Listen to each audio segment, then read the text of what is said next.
Estou no patamar do segundo andar. O ar falta na garganta. Ela está em pé à minha frente, o rosto comprimido como uma máscara, e os olhos queimam com uma raiva que nunca vi antes. Palavras como navalhas. Sai daqui! Ela grita. Sua barata. Não quero você nesta casa. Um empurrão súbito. O mundo gira. Sinto o corpo deslizar e depois cair. O impacto é seco, cerâmica contra minhas costas, um som que rasga a sala inteira. Uma dor cortante atravessa meu quadril. O gosto de sangue me sobe à boca. Não consigo respirar direito. As palavras dela ainda ecoam. Não volte. Fico deitada. O chão frio mordendo a pele. As mãos tremem. Alguém bate na porta.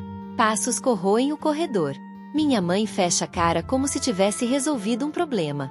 Alguém me puxa, a cabeça lateja. Uma vizinha põe a mão no meu ombro, voz trêmula. Está bem? Quer que eu chame uma ambulância? Encosto as costas no azulejo. O coração martela. Recuso, digo que estou bem, e talvez finja calma porque tenho medo do que vem depois. Mas não estou bem. Levo a mão ao vestido e sinto o rasgo no tecido. A pele fria onde a queda me marcou. A noite é longa. Adormeço entre dor e raiva, cada lembrança ardendo como ferro. No dia seguinte, acordo com a cabeça oca, os ombros doendo e o corpo reclamando. A casa parece igual, porém tudo mudou como se uma lente tivesse quebrado. Minha mãe está na sala. Ela segura o controle remoto com as unhas pintadas, o rosto calmo como se nada tivesse acontecido. Assisto de longe a cena absurda. Ela sorri educada para a tela. De repente, a expressão dela se apaga. Os olhos se arregalam. Levantando-se, ela pega o telefone com mãos que tremem pela primeira vez naquela manhã. Descando. Voz baixa, desesperada. Alô? Você viu? O que é isso? Ela me chama. Minha respiração prende. Porque ela está em pânico. O que ela viu na televisão que a fez ligar para mim assim? Tão apavorada, tão vulnerável. Minha memória reco as pequenas coisas. A risada que ecoava naquele corredor, as fotos antigas na parede, as promessas feitas quando comprei o imóvel. Tudo agora parece frágil, como vidro prestes a quebrar. Me apoio na parede fria, conto as batidas do coração. Sinto vergonha e incredulidade. Como quem me deu a vida pode querer me tirar o chão sob os pés? A vizinha pergunta se preciso de ajuda. Não sei responder. Sei apenas que, a partir deste momento, nada será como antes. Enquanto minha mãe digita no telefone, prometo a mim mesma que essa ferida me tornará mais forte e mais sábia. Cresci em uma casa onde minha mãe ditava cada passo. Desde pequena, aprendi que o sorriso dela diante dos vizinhos não era o mesmo que eu via quando a porta se fechava. Para os outros, ela era a mãe perfeita, sempre de vestido impecável, elogiando o talento do meu irmão e oferecendo doces caseiros. Mas comigo, o tom mudava. Bastava eu dizer não a um pedido simples, e o rosto se transformava. O sorriso desaparecia. Em seu lugar vinha a frieza de quem queria impor obediência a qualquer custo. Quando comprei a minha casa, senti como se tivesse conquistado um pedaço de liberdade. Foi o meu projeto mais importante, aquele pelo qual economizei cada centavo. Pintei as paredes com cores claras, cuidei de cada detalhe da decoração, coloquei flores na varanda. Era o meu lugar no mundo, um espaço que me fazia respirar fundo e pensar. Finalmente, eu construí algo só meu. Mas esse orgulho não durou muito. Minha mãe sempre repetia que nada do que eu tinha era realmente meu, porque, segundo ela, eu lhe devia tudo. As pequenas manipulações foram crescendo como rachaduras invisíveis. Lembro de uma vez em que ela pegou meu cartão emprestado para pagar uma conta da casa dela. Disse que devolveria logo, mas nunca devolveu. Quando questionei, ela riu, ajeitando o cabelo diante do espelho, e respondeu: "Você é jovem, tem tempo para recuperar. Eu só precisei de um empurrãozinho." Outro dia, pediu que eu assinasse um documento só para confirmar endereço e, depois, descobri que era um pedido de empréstimo em meu nome. Sempre o mesmo padrão, uma mentira embalada em doçura. O estupim veio com meu irmão. Desde criança, ele era o favorito. A cada boletim, minha mãe o enchia de orgulho e me lançava olhares de comparação silenciosa. Quando ele anunciou que queria estudar fora, ela fez parecer que era uma conquista de todos nós. Ele vai brilhar e levar o nome da família para o mundo, repetia como se fosse um mantra. Até que veio a cobrança, $80.000. O valor que eu teria de pagar para que o sonho dele virasse realidade. Recusei. Pela primeira vez, disse não de forma clara. Esse dinheiro é a base da minha vida, da minha casa, do que lutei para construir. Lembro da expressão dela, o silêncio carregado antes da explosão. Ingrata! Você só existe por causa de mim. Se não ajudar seu irmão, para que serve? Foi nesse instante que percebi, não se tratava apenas de dinheiro. Era sobre controle. Ela não suportava que eu tivesse algo que não passasse pelas mãos dela. O peso da recusa foi imediato. As conversas diárias viraram ameaças veladas. Os almoços de família se tornaram tribunais em que eu era acusada de egoísmo. Meu irmão, em silêncio, aceitava o papel de protegido. E eu, cada vez mais sozinha, sentia casa, meu porto seguro, ser cercada por uma sombra de ameaça. O sonho que construí estava prestes a se transformar em uma armadilha, e eu não fazia ideia de até onde ela seria capaz de ir. O pedido dos 80 mil começou como uma súplica disfarçada de preocupação. É só um empréstimo temporário, minha mãe dizia, colocando a mão no meu ombro, o olhar úmido, como se o futuro do meu irmão dependesse apenas de mim. Ele é a promessa da família. Você, como irmã, tem o dever de ajudá-lo. No início, tentei argumentar com calma, lembrando-a das minhas próprias contas, da casa que ainda estava pagando, do esforço que fiz para conquistar cada tijolo. Mas as súplicas viraram cobranças. E as cobranças, acusações. Você está destruindo o sonho do seu irmão. Ela gritava, certa noite, enquanto eu recolhia a louça da mesa. Depois não reclame quando ele não quiser mais olhar na sua cara. Os olhos dela queimavam de fúria, e o irmão, sentado ao lado, apenas abaixava a cabeça, como se a responsabilidade fosse minha e não dele. Recusei. Mantive firmeza, mesmo tremendo por dentro. Foi então que as palavras dela mudaram de tom. Vieram as ameaças veladas, os sussurros ao telefone que eu ouvia do quarto, as conversas cortadas quando eu entrava na sala. Eu sabia que algo se movia nas sombras, mas não fazia ideia da dimensão. A bomba estourou quando recebi uma carta do banco. Abri sem imaginar nada fora do normal, mas o que vi fez meu estômago gelar. Era uma notificação confirmando a venda da minha casa. O choque foi tão violento que precisei me sentar. Venda da propriedade. As palavras borravam diante dos meus olhos. Corri até a agência, desesperada, e lá estava o documento. A escritura assinada, com a minha assinatura. Só que não era minha. Era minha caligrafia, sim, mas falsificada. Alguém havia imitado cada traço com precisão. E o pior, a transferência já tinha sido concluída. O dinheiro, exatamente 80 mil dólares, já havia sumido da minha conta. O gerente me mostrou os papéis com a calma burocrática de quem está acostumado a ver desastres alheios. Eu, por outro lado, só conseguia pensar: meu lar acabou. Minha vida acabou. A sensação de traição era sufocante. Eu caminhava pelas ruas sem reconhecer o chão, como se cada passo fosse falso. A casa que construí com tanto amor, que pintei, que cuidei como um pedaço de mim, agora pertencia a estranhos. E tudo por causa de alguém em quem eu deveria confiar cegamente. Voltei para confrontá-la, os papéis tremendo na minha mão. Minha mãe negou. Não precisou. O silêncio dela, os olhos frios e a forma como continuou a mexer o café como se nada tivesse acontecido. Aquele gesto disse tudo. Foi nesse instante que entendi que a mentira não era um acidente. Era um plano. Mas uma pergunta não me deixava em paz. Ela agiu sozinha? Ou havia mais alguém por trás dessa armadilha? Alguém que também tivesse lucrado com a minha ruína? O peso da dúvida se misturava ao vazio de não ter mais onde me abrigar. Não era apenas a perda material. Era o colapso da minha identidade, arrancada junto com as chaves da casa que, até ontem, eu chamava de lar. Cheguei em casa com os papéis amassados na mão, o coração batendo tão forte que parecia que iria atravessar meu peito. Minha mãe estava na sala, assistindo tranquilamente a novela, como se nada tivesse acontecido. Parei diante dela, ofegante, e joguei os documentos sobre a mesa. Você falsificou minha assinatura. Minha voz saiu trêmula, quase um grito. Você vendeu a minha casa. Ela ergueu os olhos lentamente, sem pressa, e me encarou com aquele ar frio que sempre usava quando queria me reduzir a nada. Fiz o que precisava ser feito, disse, como se a frase fosse uma justificativa suficiente.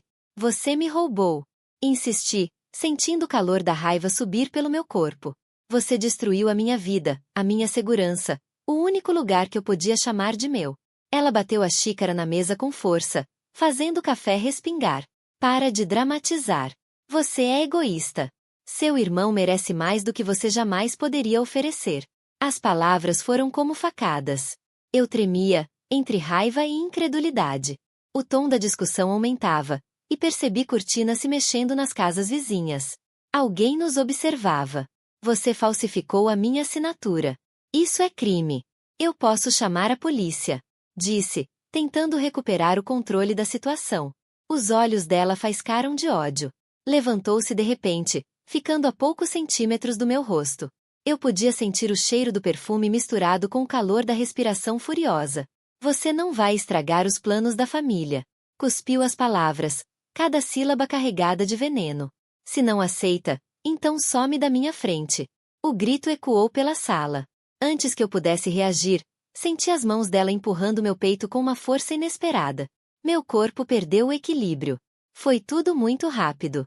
O corrimão não estava ao alcance da minha mão. O mundo girou. O impacto veio com violência. Primeiro as costas contra o degrau, depois a cabeça, depois todo o corpo despencando até o chão frio de cerâmica. Um estalo seco, a dor explodindo pelo corpo, o gosto metálico do sangue enchendo minha boca. Fiquei imóvel, paralisada, com o som dos vizinhos murmurando ao longe. O ar me faltava. A cada respiração, parecia que lâminas cortavam meu peito. Do alto da escada, a voz dela soou gelada. Levante-se. E nunca mais apareça aqui.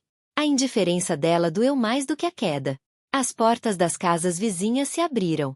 Uma mulher correu até mim, ajoelhando-se ao meu lado. Chama uma ambulância, gritou para alguém. Ouvi passos apressados, vozes agitadas, o som de um telefone sendo discado.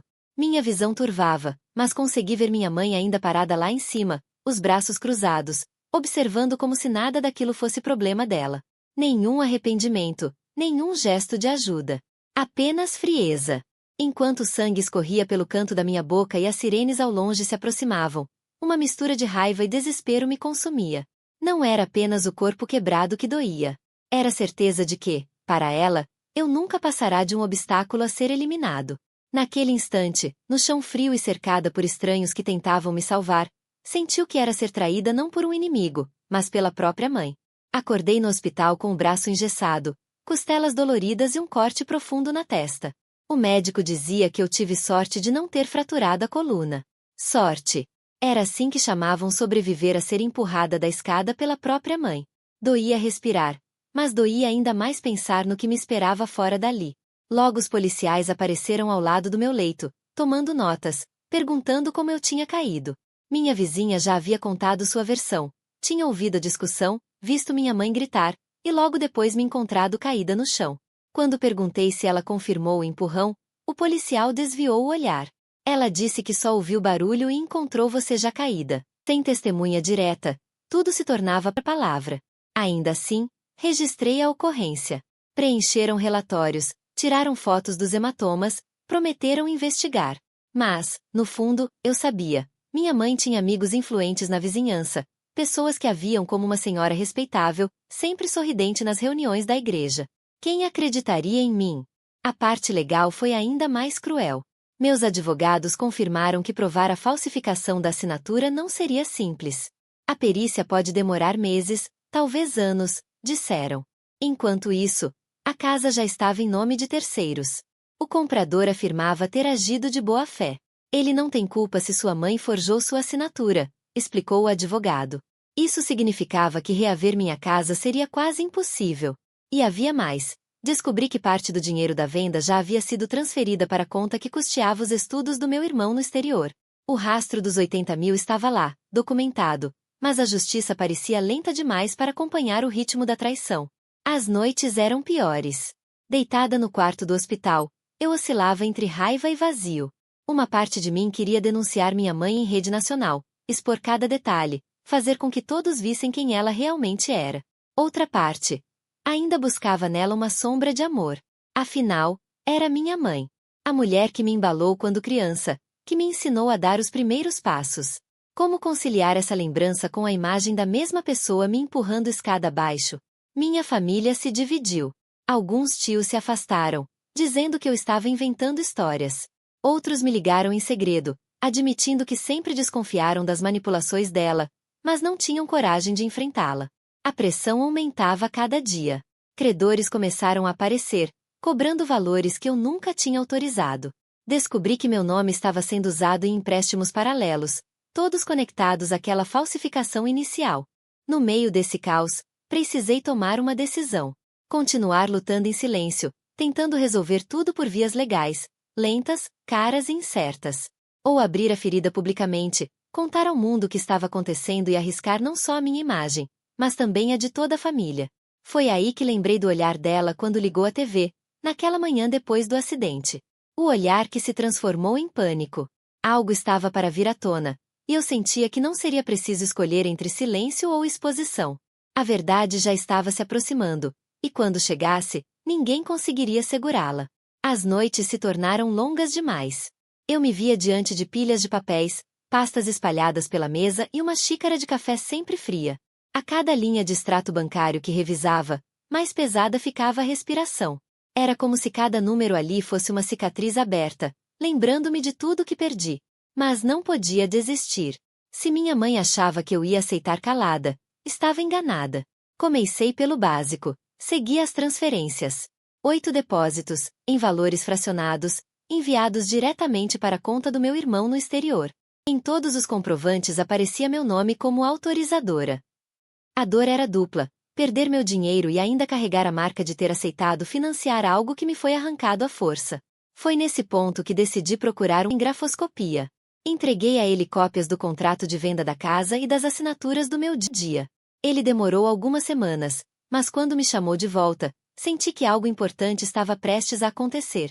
Aqui está a diferença, disse, apontando para um detalhe quase invisível: a inclinação irregular de uma letra, a pressão do traço que não correspondia ao meu padrão. Essa assinatura não é sua. Foi forjada. Meu coração disparou. Pela primeira vez, tinha em mãos uma prova técnica. Ao mesmo tempo, busquei apoio na vizinhança. Uma senhora que morava em frente ao portão disse que tinha visto movimentação estranha no dia em que os corretores visitaram a casa.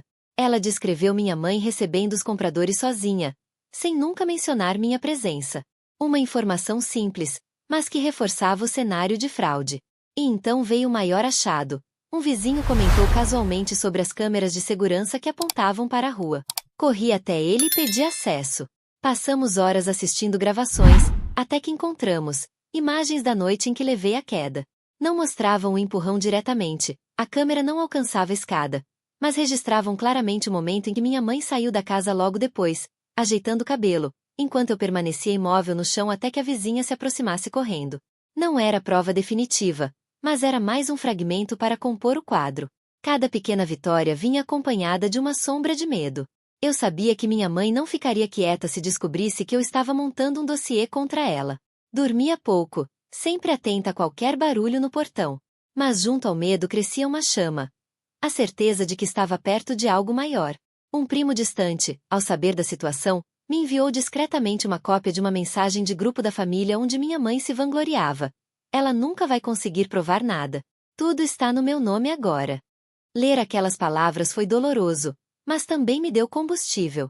Cada recibo, cada testemunho, cada laudo se tornava uma peça de um quebra-cabeça. Eu não tinha mais dúvidas. Havia material suficiente não só para abrir um processo robusto, mas também para chamar a atenção da imprensa. E foi exatamente nesse ponto que a vida deu uma guinada. Uma repórter local, conhecida por investigar casos de abuso familiar e fraudes patrimoniais, entrou em contato comigo. Alguém havia passado uma dica anônima. Ela queria ouvir minha versão. Naquele instante, percebi que a verdade não era mais apenas um peso nos meus ombros. Estava prestes a ganhar voz própria. A pergunta já não era se tudo viria à tona, mas quando, e o que aconteceria no dia em que o país inteiro ouvisse a minha história. O silêncio da sala foi quebrado pelo som da vinheta do telejornal. Eu estava de pé, quase sem respirar, enquanto as imagens surgiam na tela. A repórter introduzia a matéria com voz firme: fraude, falsificação e agressão, um caso que chocou a comunidade.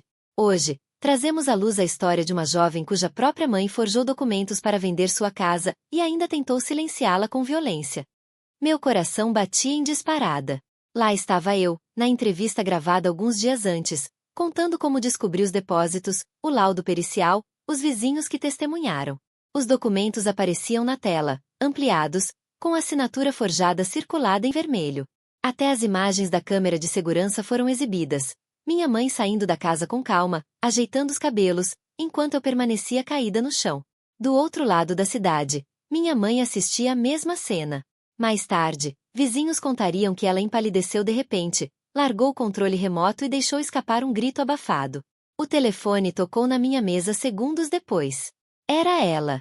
A voz tremia, carregada de desespero. Desliga isso. Pelo amor de Deus, você não sabe o que está fazendo. Estão me destruindo, você vai acabar comigo. Eu respirei fundo. Durante toda a minha vida, ela usará o medo e a culpa como armas contra mim. Mas, naquele instante, percebi que o jogo tinha mudado. Não fui eu quem fez isso, mãe. Foi você. Eu só contei a verdade. O impacto foi imediato. As redes sociais começaram a explodir. Comentários indignados, pessoas compartilhando o vídeo, hashtag se espalhando. Justiça para filha virou tendência. O rosto da minha mãe, antes símbolo de respeito na vizinhança, agora circulava como exemplo de crueldade e falsidade. Os vizinhos, que antes desviavam o olhar ou defendiam sua reputação, passaram a me procurar. Um homem que nunca havia falado comigo me disse: "Eu sempre achei estranho o jeito dela falar de você. Agora entendo." Até parentes que antes me acusavam de exagero começaram a enviar mensagens pedindo desculpas, tentando se afastar do escândalo. No tribunal, dias depois, a repercussão foi tão grande que a audiência precisou ser transmitida para uma sala extra de tanta gente querendo acompanhar. Jornalistas lotavam os corredores, câmeras captavam cada detalhe. E quando o perito apresentou, diante do juiz, a prova inequívoca da assinatura falsificada, não havia mais como negar. Vi minha mãe encolher-se no banco, tentando se proteger do olhar público. A mulher altiva que um dia me chamou de barata diante dos vizinhos agora tremia sob os flashes e os sussurros de reprovação. Foi a primeira vez que senti que a balança da justiça estava do meu lado. A maior vitória, porém, não foi legal, foi emocional. Depois de anos sendo silenciada, manipulada e culpada por tudo, eu finalmente tinha uma voz. E não era apenas minha, era amplificada por todos que, ao verem a matéria, me apoiavam, me enviavam mensagens de força, e reconheciam a injustiça que eu sofri. Naquele instante, compreendi. O que antes era um segredo sufocante agora era uma história pública, e o peso não era mais meu sozinho. Minha mãe podia tentar me empurrar da escada, mas nunca mais conseguiria me empurrar para o silêncio. O processo foi longo, mas finalmente teve um desfecho. A justiça determinou que a venda da minha casa foi ilegal, e, mesmo sem conseguir reaver o imóvel, já ocupado por terceiros de boa-fé, consegui recuperar parte do valor em indenização. Meu nome foi limpo, os empréstimos fraudulentos cancelados, e minha mãe enfrentou acusações formais por falsificação e agressão.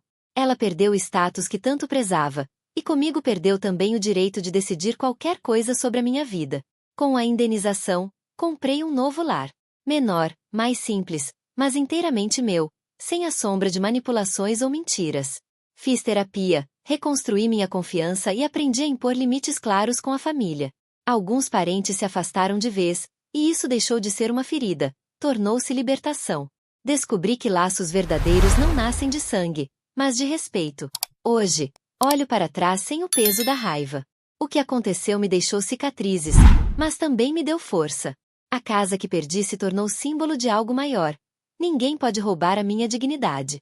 Transformei a dor em coragem, e agora sei que a minha voz tem poder. Se você já viveu uma situação parecida, compartilhe sua história nos comentários. Sua experiência pode ajudar outra pessoa a perceber que não está sozinha. Para quem precisa de apoio, existem linhas de ajuda contra abuso familiar e orientações legais sobre fraudes financeiras. Não hesite em procurar. E eu encerro com uma verdade simples. Às vezes, perder o que pensávamos ser essencial é o primeiro passo para ganhar a liberdade que sempre merecemos.